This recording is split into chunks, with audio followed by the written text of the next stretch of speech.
اور ہم نے پھر آج میں پھر بھی گزارش کروں گا کہ اہل سنت والجماعت کا جو عقیدہ ہے یہ بڑا مضبوط عقیدہ ہے. میں کہتا ہوں میں بڑا تنگ بھی ہوں ان سے, سنیوں سے. میں کھلا آدمی ہوں, میں کوئی ڈرتا نہیں ہوں کسی سے. زندگی موت اللہ کے ہاتھ ہے, اللہ کے ہاتھ ہے, کوئی نہیں مار سکتا. جب اس کا حکم ہوگا تو مریں گے, ہیں جی. تو اس لیے ڈر کوئی نہیں ہے, صرف یہ ہے کہ مجھے ان سے گلہ بھی بڑا ہے کہ یہ سمجھتے ہیں کہ ہمارے مسلک کی ترجمانی کی جائے تو ہماری ساری ان باتوں کو مان لیا جائے جن کا ہمارے پاس ثبوت نہیں ہے, اور ہم نے اپنی طرف سے گھڑ کر اس کو دین میں شامل کر لیا ہے. ان کو بھی مانو تب سنی ہو, یہ میں نہیں مانتا. ٹھیک ہے, چاہے بریلوی حضرات تنگ ہو, چاہے کوئی بھی تنگ ہو. کئی لوگ کہتے ہیں جناب تم اپنا مذہب بتاؤ کہ تم بریلوی ہو, دیوبندی ہو, شیعہ ہو, اہل قرآن ہو, تبلیغی ہو, کیا بلا ہو. بھائی کبھی بریلویوں کی تعریف کرتے ہو, کبھی ان کو دھر لیتے ہو, کبھی دیوبندیوں کی تعریف کرتے ہو, کبھی ان کو دھر لیتے ہو, کبھی شیعہ کی تعریف کرتے ہو, کبھی ان کو دھر لیتے ہو. تم یہ چکر کیا ہے, تم ہو کیا؟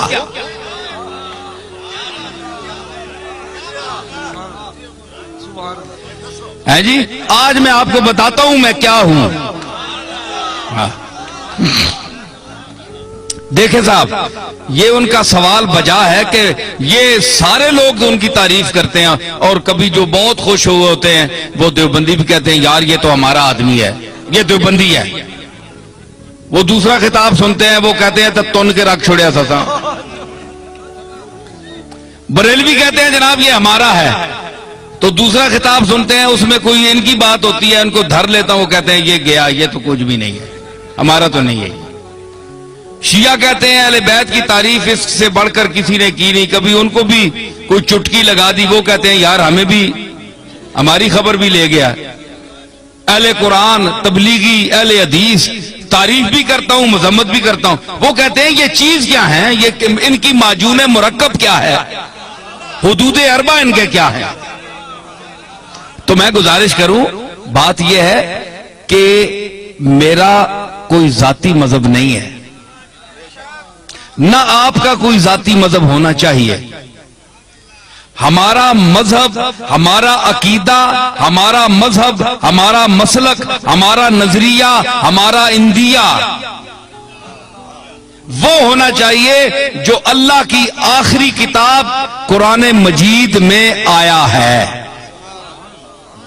یا جناب محمد الرسول اللہ سے جو عقیدہ, جو طریقہ ثابت ہے وہ آپ کا اور میرا عقیدہ ہونا چاہیے. ٹھیک ہے نا, یہ مسلمان کی تعریف ہے. تو ہر یاد رکھیے کہ ہر مذہب میں, ہر مسلک میں افراط و تفریط ہے, یا کوئی کسی بات میں گھٹ جاتا ہے, بہت دالیوں لے ونن تے بعض جگہ وہ اتنی شدت کرتے ہیں کہ حد سے بڑھ جاتے ہیں. میانہ روی, حضور نے فرمایا خیر الامور اوسطھا, یہ آپ کا ایسا جملہ ہے کہ پوری کائنات کے ہر چیز پر اس کا اطلاق ہو سکتا ہے. پوری کائنات, ہر عمل, ہر نظریہ, ہر نقطہ, یہ سرکار مدینہ کا وہ ارشاد ہے. میں اس کی تعریف کروں کہ فرمایا کہ ہر چیز میں درمیانہ روی اختیار کرو, ہر چیز میں.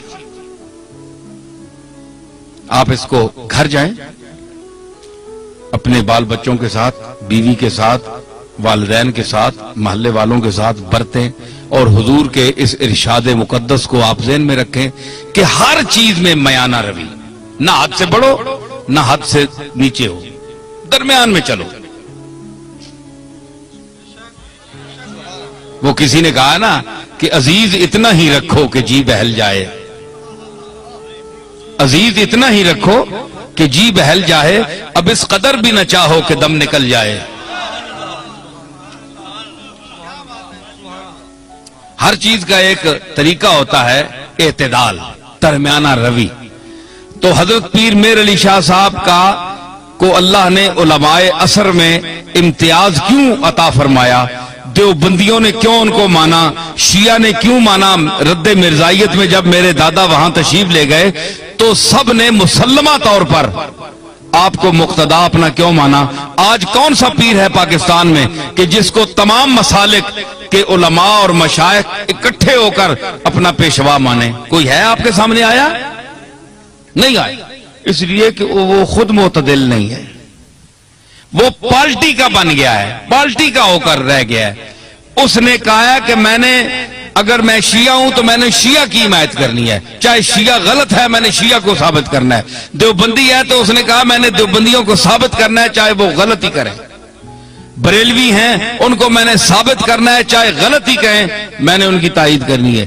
پیر میر علی شاہ صاحب میں یہ خوبی تھی کہ اللہ نے ان کو علم وافر کے ساتھ عقل سلیم بھی عطا کی تھی، اور وہ میانہ روی اور اعتدال حضور کے اس ارشاد کو سامنے رکھتے ہوئے کہ خیر الامور اوسطھا، کہ ہر چیز میں میانہ روی اختیار کرو، حدوں نہ ودو تے حدوں لو بھی نہیں، تھلے بھی نہ ہو جو تکو نا ترکڑی تول لینا تولتے ہیں نا تے او جی وچ لوہا ہونا ہے اساں تکنا ہے دکاندار پہ یہ ایتھے بالکل جس لئے انجا آونجے نا سدھا اس ویلے تولا جو برابر ہونا، انصاف نہیں ترازو بچ ہے جی۔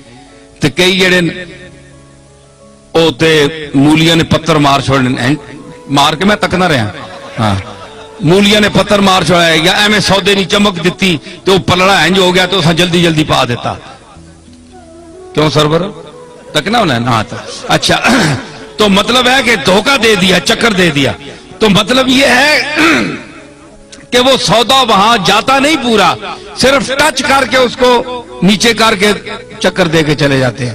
لیکن جو سمجھدار گاہ کو اس کو پتہ ہے کہ جب یہ بالکل تول میں صحیح آئے گا نا، انصاف پہ آئے گا، نہ ادھر جھکاؤ ہوگا نہ ادھر ہوگا، تو پھر صحیح تلے گا۔ اس کو کہتے ہیں اعتدال، درمیان میں، نہ ادھر نہ ادھر۔ تو آپ بتائیں کہ سودا وہ صحیح تلتا ہے نا جو اعتدال پر ہو، جسے اس کے آنے جی ترکڑی نہ ہو، کنڈا صحیح تولتے درمیان کھلوتا ہو، اور صحیح سودا تلنا ہے۔ پیر میر علی شاہ صاحب کے میزان علم پر وہ کنڈا جو صحیح ہے اس پر ہر وہ سودا تلتا ہے، اور جو غلط ہو زائد ہو وہ ادھر ادھر ڈول بننا ہے، ختم ہو بننا ہے۔ لوگ آ رہے جناب پیر صاحب عجیب آدمی ہے، کسی کو انہوں نے کافر نہیں کہا، کسی کو مشرک نہیں کہا، کسی کے خلاف فتویٰ نہیں دیا، سب کو کہتے ہیں مسلمان ہیں، لیکن یہ ذرا ٹھیک کر لو، یہ ٹھیک کر لو، یہ غلط ہو تم، یہ غلط ہو، یہ ذرا ٹھیک ٹھاک کر لو، باقی تم ٹھیک ہو۔ پیر میر علی شاہ صاحب یہی کہتے ہیں نا۔ تو ہمارے یہ آج کے بعض بریلوی حضرات یہ کہتے ہیں جناب کہ انہوں نے اتنا علم ہونے کے باوجود انہوں نے کیوں کسی کو کافر نہیں کہا؟ دیوبندیوں کو کافر کیوں نہیں کہا پیر میر علی شاہ نے؟ اتنا بڑا عالم ہے، اور دوسرے لوگوں کو کیوں نہیں کہا؟ بھائی کوئی کفر کی بات سامنے آئے تو کافر کہیں، ان کی تصانیف آپ پڑھیں تو یہ اتفاق کے ساتھ بالاتفاق یہ بات جو ہے یہ آپ ذہن میں رکھیں کہ چاہے بریلوی ہو، چاہے دیوبندی ہو، شیعہ ہو، کوئی بھی ہو، اگر اس کے دل میں اس کے زبان سے ایسا جملہ نکلتا ہے جو رسول اللہ صلی اللہ تعالی علیہ وسلم کی گستاخی پر مبنی ہے، وہ حضور کو لوگوں کی نظروں سے گرانا چاہتا ہے، وہ دائرہ اسلام سے خارج ہے۔ ٹھیک ہے؟ باقی ہمارے بزرگوں کو نہ ماننے والا کافر نہیں ہوتا، ٹھیک ہے نا جی؟ ہمارے بزرگوں کو نہ مانے، کوئی داتا صاحب کو نہ مانے، وہ اللہ خود ہی منوا لے گا، وہ خود ہی پکڑے گا۔ اگر اللہ کے مقبولوں کے ساتھ کوئی زبان درازی کرتا ہے تو اللہ بڑا غیرت مند ہے، وہ نہیں چھوڑتا۔ اس نے کہا تھا بس تجربہ کر دیم دری دیر مکافات، با درد کشاں ہر کے در افتاد بر افتاد۔ حافظ نے کہا کہ ہم نے اس دائر مکافات میں بڑا تجربہ کیا ہے۔ یہ دائر مکافات ہے نا، بدلہ یہی مل جاتا ہے انسان کو، جو کسی کا حق دبائے، جو یتیموں کا مال کھائے، کتنے گیا وہ شکیل؟ ٹھیک ہے خلیل، ٹھیک ہے نا؟ تو مطلب ہے آپ کے علاقوں میں بھی ایسی چیزیں ہیں کہ جو غریبوں کا مال کھاتے ہیں، یتیموں کا مال کھاتے ہیں، اور ان کے یتیم رشتہ دار جو ہیں وہ دوسروں کے مدرسوں میں پلتے ہیں جا کر. سمجھ آئی؟ تو یہ فرمایا کہ وہ لوگ یاکلون فی بطونہم الا النار، وہ کھاتے ہیں اپنے پیٹوں میں انگارے، بھر رہے ہیں انگارے، آگ کے انگارے جو یتیم کا مال کھاتے ہیں. ٹھیک ہے نا؟ تو کہتے ہیں انہوں نے کیوں نہیں فتویٰ لگایا؟ بھائی فتویٰ انہوں کا دیکھیں، جو رسول اللہ کی گستاخی کرے گا، حضور کو کے متعلق، اور سب سے وہابیوں کے جو سربراہ ہیں، اپنا نہیں کیا نام ہے، ابن تیمیہ، وہ ان کے بھی جد اعلیٰ ہے. تو مطلب ہے عقیدے میں جد اعلیٰ ہے. تو ابن تیمیہ جیسا آدمی، اس نے لکھا کہ ایک ہے کپڑے کا میلا ہونا، ایک ہے حکارت سے کوئی گئی سٹ ہے ایویں ترکیا میلا ہے، ذہن میں اس کو حقیر کہے، ذہن میں یہ عقیدہ رکھے کہ میں اس کی حکارت کر رہا ہوں. ایک یہ ہے کہ حضور علیہ الصلوۃ والسلام کی کملی جو ہے، آپ کا جبہ یا ہر وہ کپڑا جو آپ کے جسم اقدس سے مس ہوا، لگ گیا، ایک بار لگا یا کئی بار لگا، تو اس کو وہ شرف حاصل ہے کہ دنیا میں کسی چیز کو وہ شرف حاصل نہیں. ٹھیک ہے؟ تو اگر وہ میلا بھی ہو سکتا ہے نا، گرد و غبار تو پڑتی ہے، وقت کا گزرنا اس کو گل جاتا ہے، پرانا ہو جاتا ہے. تو اگر کوئی شخص یہ بھی